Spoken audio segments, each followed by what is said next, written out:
Hey guys, welcome back to Standard Time.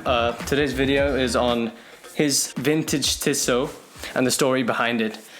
Just a quick note, please subscribe if you haven't already subscribed, and do like this video and head over to Instagram at Standard Time Insta. Yes, so as Ashim was saying, today's video is going to be about one of my more interesting pieces of my collection, and that is my vintage Tissot. I don't know actually the specific model name of the Tissot. I have the reference number, but it's a lot of numbers that at the moment I don't remember. We'll put like a image Yeah, of it. sure. But this piece actually has a very nice story behind it.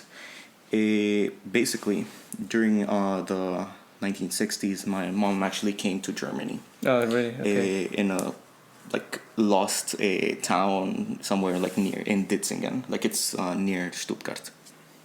Okay. Not a lot of people in the town, just very, very small. So she came by herself? Yeah. She came by herself. She wanted to study English, and she ended up around here. So after a while that she was living here, she was able to gather up a bit of cash, and she wanted to thank my grandfather because he sent her here. Yes, he sent it here, and the experience of being in Europe. I come from Latin America. The experience of being in Europe is such an opportunity that it's very difficult to. I don't think anyone would pass that up. Yes, exactly. Regardless of where you're from. Mm-hmm. And also it's difficult to go all the way across the world, especially back then when we didn't have phones, when we communication was also very different. So this piece is from the 60s then? Yes. So after her journey was about to come to an end, she went to Zurich. Yeah. And she purchased the watch in Switzerland. In Switzerland, so wow. Bahnhofstrasse. So that really attaches to the Swiss-made aspect of it. It really is proper Swiss-made. And I was actually trying to research the store because she kept the receipts, she kept the papers, and that's how I know it's original. Yeah. And I'll speak about it in a bit about that. She kept everything, the store. She purchased the jewelry, Urin and jewelry. Yeah. She purchased it and everything, and it's very nice because it's directly linked. Yeah. So she gave it to my grandfather, and he kept it until until he passed away. But and then I inherited the piece. Wow. So she bought it for herself or for She bought it specifically for my grandfather. And for him. Okay, yes, it was a gift to him. It was a gift to him. And it really puts into perspective what watches were back then, this is a man's watch. It looks really small in today's standards. Very small. Yeah. It's what is it? 30. It's 34 millimeters. 34 millimeters. Okay, that's not too small. It's not too small as what you can get out there, because you can get 26s and all that stuff.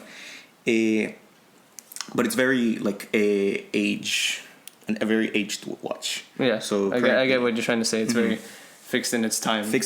And especially you can see it from the bracelet. The bracelet is very, very 70s. So it's an integrated bracelet, right? It's integrated bracelet.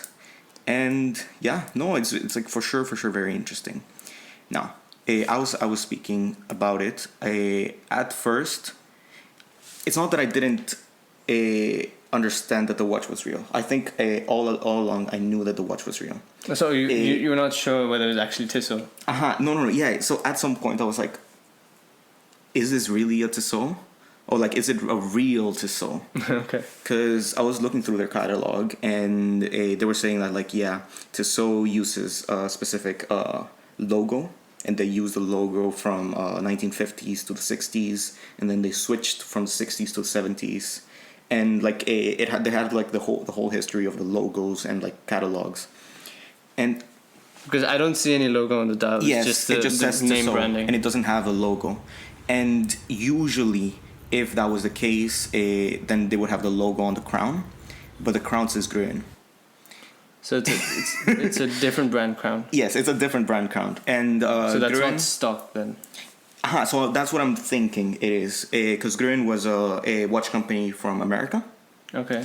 And I'm thinking that over, across the years, it's been 60, 40 years. 50 something years, yeah. 50 something years since the watch has been in in like the market. Yeah. So Around. you think like the crown came stock with the watch, or was it replaced? No, I think it's replaced because it's Okay. an American brand. You know, back then, or like a lot of watchmakers, they don't actually care too much about the piece. They just want to repair it, or at least that's what I feel. I mean, most people would rather value Value a watch running working watch than wait forever to service it. Exactly. And back then, like even Rolex did it. You know, if you would service a piece from Rolex, they would put the newest crown. They would switch the bezel off and put the newest bezel on. They still do that, I think, when you send it for service. They polish it and stuff that watch collectors. So it's not a specific like bad watchmaking. It was just practices back then, and yeah, as you said, some practices that are still being run like that. So I think that part is not original. I think even the case back is not original. It's a very plain. It's very plain. I would imagine that the case back had some sort of decoration. If it was original Tissot, Or maybe like a stamped case back or some kind of branding. Some kind of either reference number, because that's something they really say on the Tissot forums. Okay. Reference numbers are like somewhere in the watch. I haven't been able to find it on this one, but I have been able to confirm. Like I opened the watch up, and I think we will put some images of that, and I have been able to cross correlate the movement number, because that's something nice that the papers have. They have like a that's useful. the movement number, and it is the same movement. And so if just speak a little bit about the movement. What is it? Automatic, manual line? It's a manual one movement. It's not as interesting as I would have wanted it to be. Probably because I saw the Omega movement first. So I also have Omega Constellation, and I was blown away by that Swiss movement. So by opening it, I wanted it to be something along those lines. So you mean in terms of decoration? Then? In terms of decoration, in terms of finishing and all that stuff. But I still really appreciate it. It's it's Swiss made, you know? Yeah. And yeah. It's a very thin piece. It's a very thin piece. It's about 8 millimeters or so, I think. It's a rough estimate. No, Wow. It's in need of a service. It's never been serviced, and actually, it probably has, since the crown has been. Yes. But then I don't think it has been serviced with official Tissot. I think it has been like taken to a watchmaker and it's like, hey, it's not running. I need it to run.